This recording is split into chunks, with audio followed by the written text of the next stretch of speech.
Muchísimo Eugene, welcome to another video from Exit Strategy. It's not a matter of them against us, it's a matter of life against death. That's actually what we're dealing with when you're talking about staying aware, staying educated, and staying elevated by way of your energy, your vibrations, and keeping a fair amount of distance between you and these energy vampires called narcissists. Um, you know a narcissist when you meet them.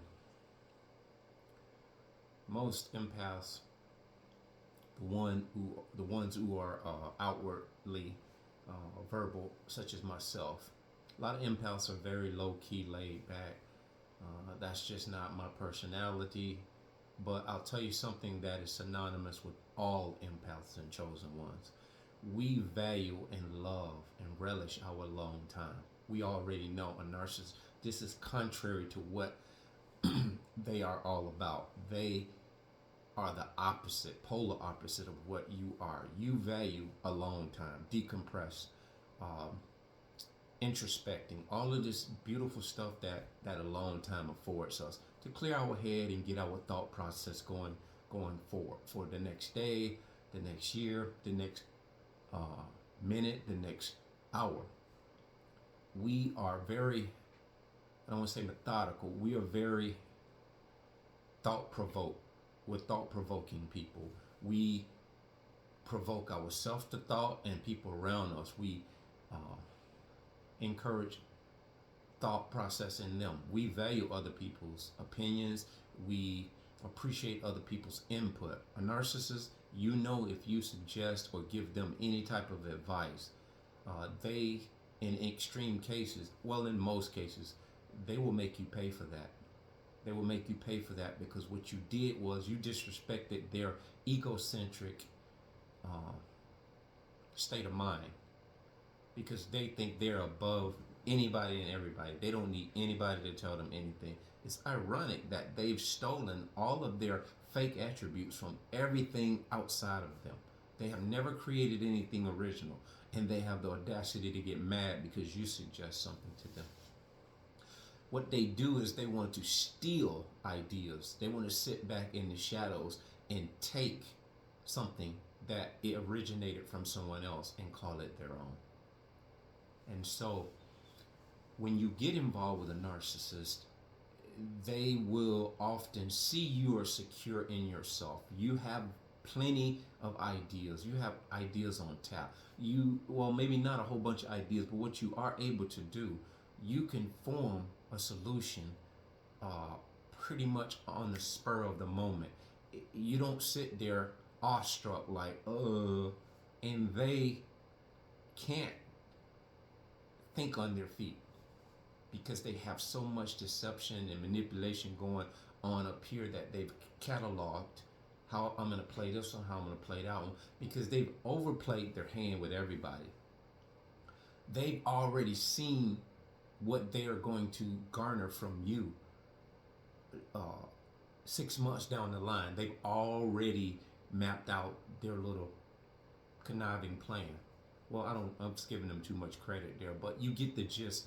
They are thinking about the end of you at the beginning. So they really like to suppress your critical thinking, which is what I was saying about a person such as me, empaths such as me, who are outwardly verbal. The synonymous thing with the low-key, laid-back empaths, chosen ones, and the outwardly verbal, charismatic, or whatever you want to say, empaths and chosen ones, such as me and people like myself. That the thing that is synonymous with us all is we are critical thinkers. That's what the alone time affords us. You ever notice when looking back at the relationship with the narcissist, whenever you got off to yourself, whether you were sitting on the porch, on the patio, you just got you a little alone time. They could have been in the kitchen cooking. They will burn the food up because they're steadily chasing you around the house. And you didn't realize it then, but looking back, you would kind of like inadvertently move from the patio and probably go out in the garage and start doing something else constructive because you feel like, I'm just sitting here and, maybe I should go out and mow the lawn, or maybe I should go out in the shop and do something. And I'm talking about if you're a man and this is a female narcissist. There are instances where if you're a woman and you have a male narcissist, you will probably be, I don't know, doing you a bubble bath. They will knock on that bathroom door possibly, and I'm just imagining because this is synonymous with what they do. They would knock on that door like, I need to go in the bathroom, and you'll be like, I asked you before I came in here and took a bath. Oh, but no, I can't control my bladder, blah, blah, blah, blah. They abrupt and disrupt everything you want to do that's serene. So when you get to yourself, what they don't want you to do is get somewhere and begin to think. Get somewhere and begin to unwind and clear your head. Because when you do that, clear the fog, you're going to be able to see your way through whatever the obstacle is in your way. And so what they're thinking is you're figuring them out. And they don't need you having no downtime. This is why they keep on agitating you. You don't realize it's agitation at the time. Because again, they're doing this systematically and you're not even conscious of the fact that they're doing this deliberately. But it's just something seems a tad annoying. And you don't call it such. But what it seeks to do is to keep you unbalanced, keep you off balance, keep you thrown off of the scent. Because your intuition is trying to hang out with you and show you some things that you've overlooked in the narcissist. But they're steadily trying to intercept that thought process, and thereby a lot of times they'll come and say, hey, I need you to come and do something. Like the one I was with, I would be doing something in one room. I told you guys the story. I was fixing something with the drill, probably some sheetrock or something. I don't know. I was doing something in the house and I was drilling some things into the wall. And she came and asked me, could I light the pilot on the stove? I now know that she very well could have blown it out on purpose. And she said, I need you to light the pilot. I looked at her and I was like, and this is at a point where I had became obviously annoyed by some of this. It's like a little child. As soon as I start doing something, you know how a little kid keeps coming to bother you and they're little and their brain's not developed and whatnot. So is the narcissist. So I said, oh man, this thing is out again? That's weird. Just like I said it just now, I said it like that and I was like, that's weird. And I was like, oh man. You know, not directed at her, but at the same time, I didn't realize she was annoying the hell out of me. So I go and light it. I come back. I cannot find this drill bit. Now, I'm 110-20% sure that that drill bit was in the drill when I left, but I second guessed myself and began to look all around, and I nonchalantly asked them after about 2 minutes, maybe 5 minutes went by of trying to find this bit, because I thought maybe they do fall out of the drill, but I had it in a chuck. Not the chuck itself, but I had it in an extension, a magnet extension. So it actually is very unlikely that that would fall out. They deliberately took this thing out. When I got up and went to the kitchen, they deliberately took this out, and I'm going to show you why I know they did this. And I told you guys in the videos way back 2-3 years ago, I'm going to tell you new subscribers and new viewers this story, and it may help you recount some of the stuff that you were doubting yourself about. So I go back, I can't find it. I nonchalantly ask her, I say, have you seen the drill bit? And she's like, no, where's the last place you had it? No emotion. You got to realize, no emotion. If you truly have someone that's a ride or die for you, your significant other, now going forward, empaths, chosen ones, You've known what a real true relationship has been like, whether you've had it romantically or whether you've had it friend or whatever or family member. We have experienced a genuine relationship where somebody truly cared about what you were concerned about, such as this drill bit. And the reaction would normally be something like, wow, where does the last place you had it at? Let me help you find it. You would hear an eagerness to want you to help you find that thing, because they don't want to see you go through this discomfort and distress. And this is the difference. So going forward, pay attention to this stuff. You will see there's no emotion. They're mechanic. After she left my house for good, which was around 2020, the very beginning of 2020, I want to say around February of 2020. I don't know the exact date. And so this was 10 months from when we got married, 2019, April 7th. There was a spare room that had a lot of her stuff that I brought along with her. It reminds me of Solomon when he brought not only his wives, but he brought all of their foolishness, idols and whatnot. But she had all of these boxes. A lot of them had things in it. And when I began to throw this stuff away after she left, a lot of the boxes were empty.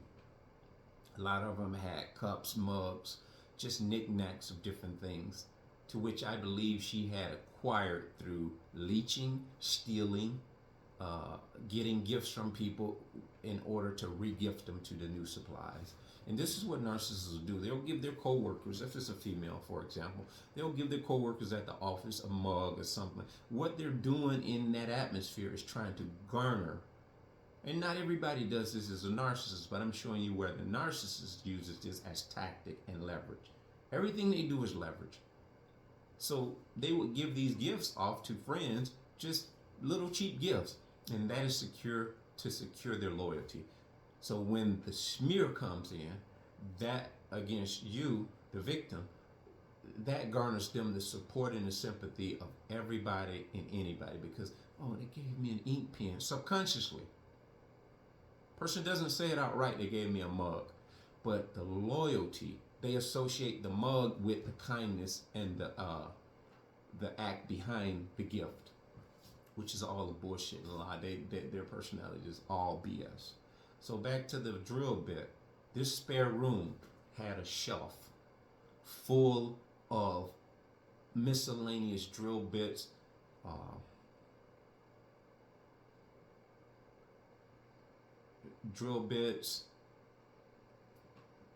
not just the drill bit, Phillips drill bits. It had the drill bits that you drill a hole into the wood. And it had multiple, and they were laid out like my fingers, laid out and displayed. I rarely went in that room.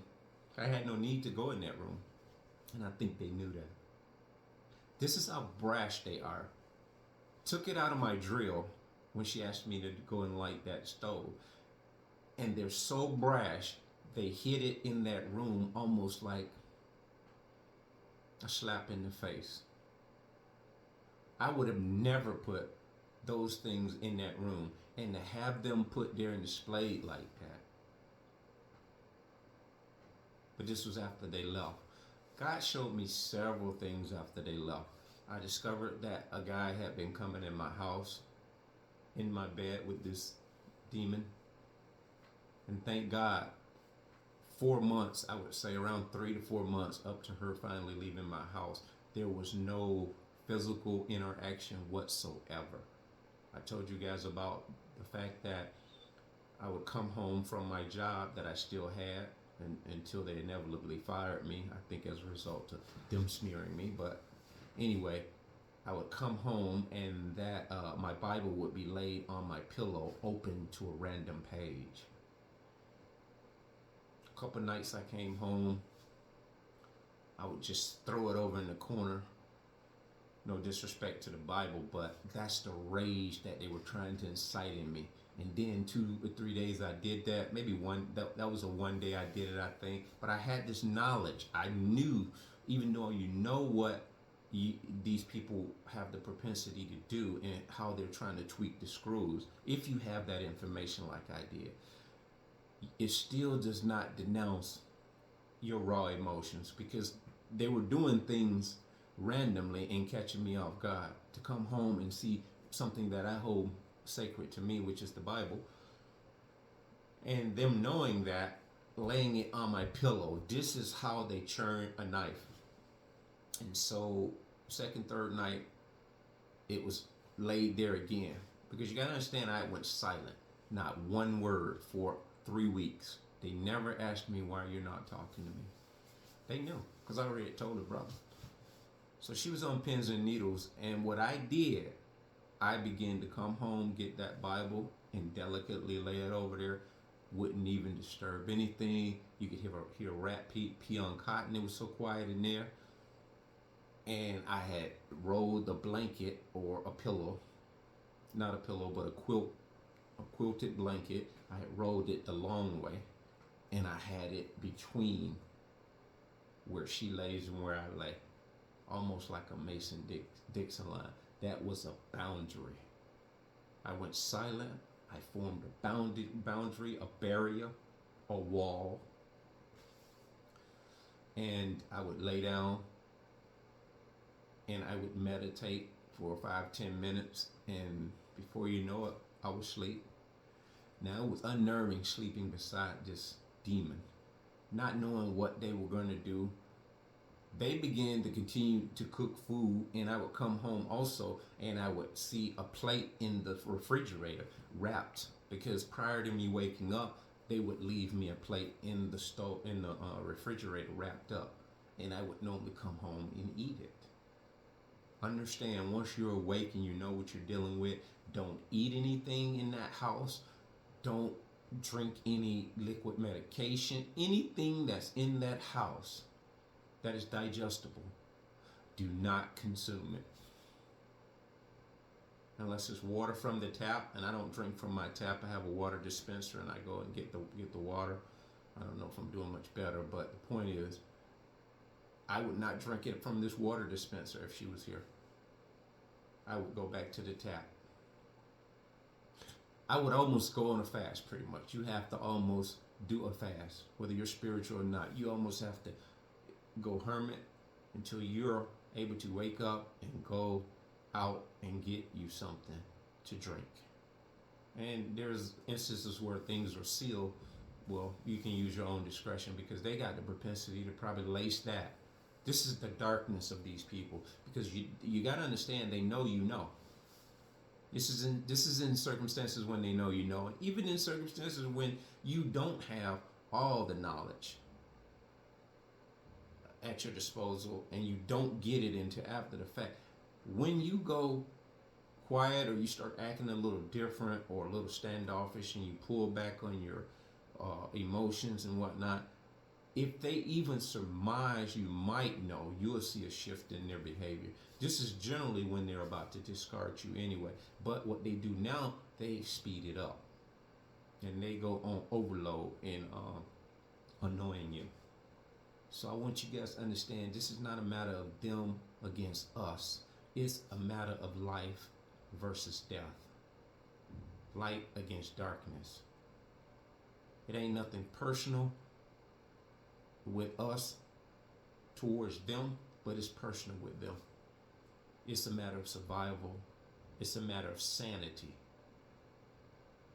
Did you know when a person goes into a coma in a hospital, they considered them brain dead? What the narcissist attempts to do to put you in a comatose state, and that's essentially what we were in. We were sedated.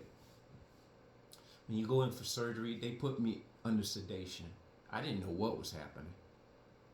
I came out of it, and my foot had a big, I didn't even see the stitch. It was all wrapped up.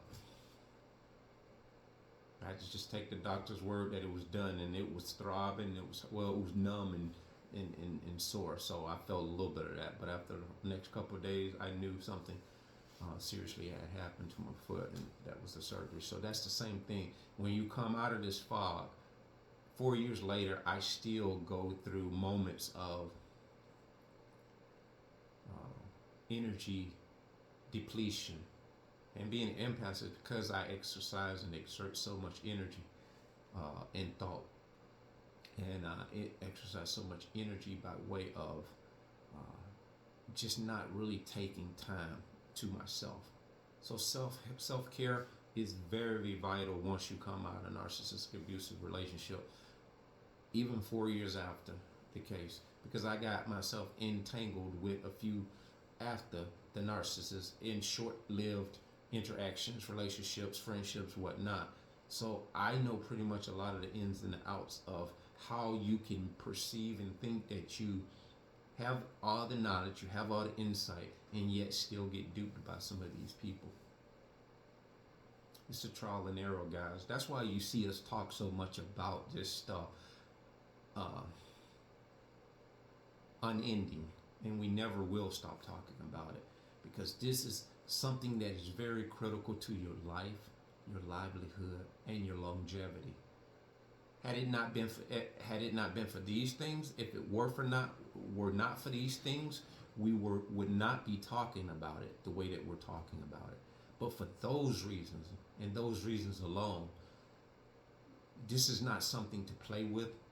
This is not something to take lightly. This is not something you should even consider taking days off mentally. Because the very moment that you take your eyes off of things you should be focusing on, the narcissist knows. They know when your guards are down. Now, you can stay in seclusion. You can say, well, I just don't go that much. That's a good thing, too. But when you're in your isolation, educate yourself. I know nobody wants to think about this every day. You don't want to talk about these people the way we talk about them. But that is not a luxury that you have. That's not going to stop them from doing what they do. You're an empath. You're a chosen one. You are marked. You are marked. You are marked for destruction, but it doesn't mean that you will be destroyed. They're crashing out in 25. They were in 24. In the beginning of the year here, just 3 days in, you've heard all of these major occurrences. The narcissists are crashing out, man, because this information is so apparent now. People are curving the narcissists. They try to form these bonds with people in interaction, and when they go into little parties and get-togethers, trying to exchange numbers, and then the person leaves them on red. You know this must create hostility within the narcissist. When they lose somebody and they jump off the hook, that means they got to go out and look and fish again.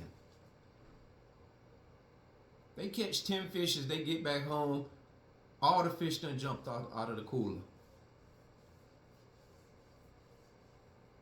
They're shame-based. They don't like starting over. They don't like starting over at the expense of you getting away. They don't mind starting over when they curve you and devalue and discard you. So when the rabbit got the gun, it ain't no fun for them.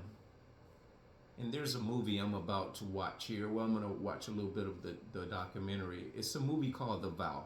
And someone had probably mentioned it in a video way back when, one of the content creators, I want to believe. But if they haven't, I'm mentioning it here. It's called The Vow. And this guy, his name is Keith something. And just remember The Vow. And it's a documentary, one of the defectors that was mind manipulated by this guy. He had basically a Ponzi scheme. He was on that level of David Koresh, and he was here in Colony, New York, believe it or not, near Albany, not far from where I live here. You know, upstate New York has some real atrocious stuff happening here. And he was pretty much, he was a narcissist, pretty sadomasochist, malignant, all that crazy, creepy stuff. Had people branded, women had his initials branded on them. It's deep, and I can't wait to get into the movie so I can kind of like give you guys a little bit of give you a little bit of information about this. And if you do have HBO Max, it's on there for like $17. I am going to spend the money, and I don't have HBO Max subscription, but I will get it because I'm so eager.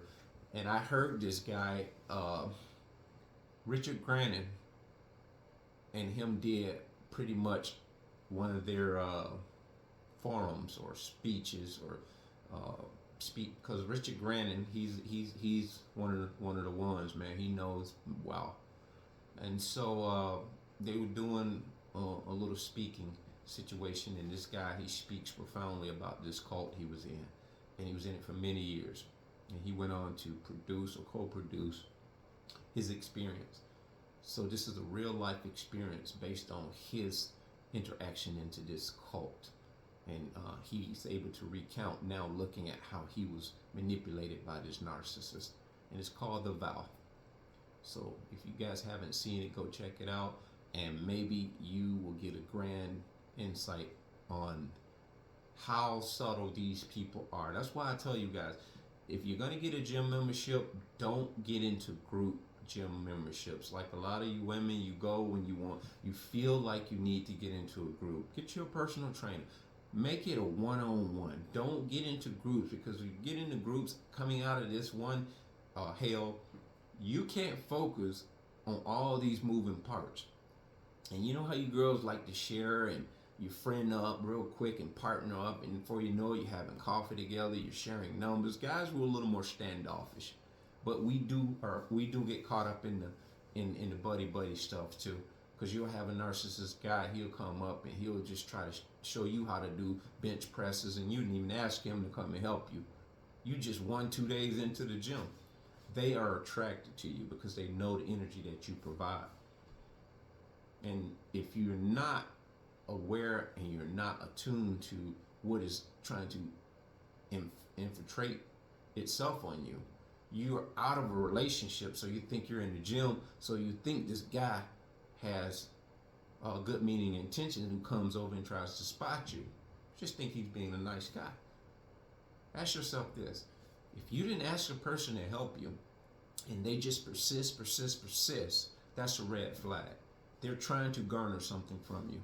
And you women in these groups, these Pilates and this yoga and all this other good stuff, get you some videos, go on YouTube, sit at home and look and learn and listen to people who are doing these programs.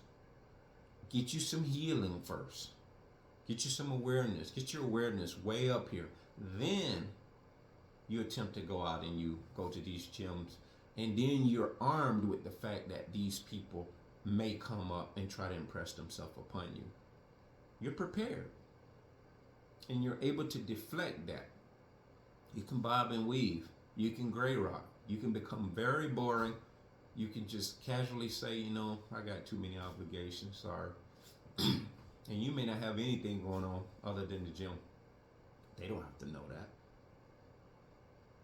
You don't need any extracurricular activity going on once you come out of this abuse. Focus on you. Focus on your priorities that you have. You don't need new friends. That's what I'm really getting at. You don't need new friends. Let them call you what they will. But when you become hella woke, the ones that are gone, you don't miss them. And the ones that are trying to come in, you're not interested. That being said, bless.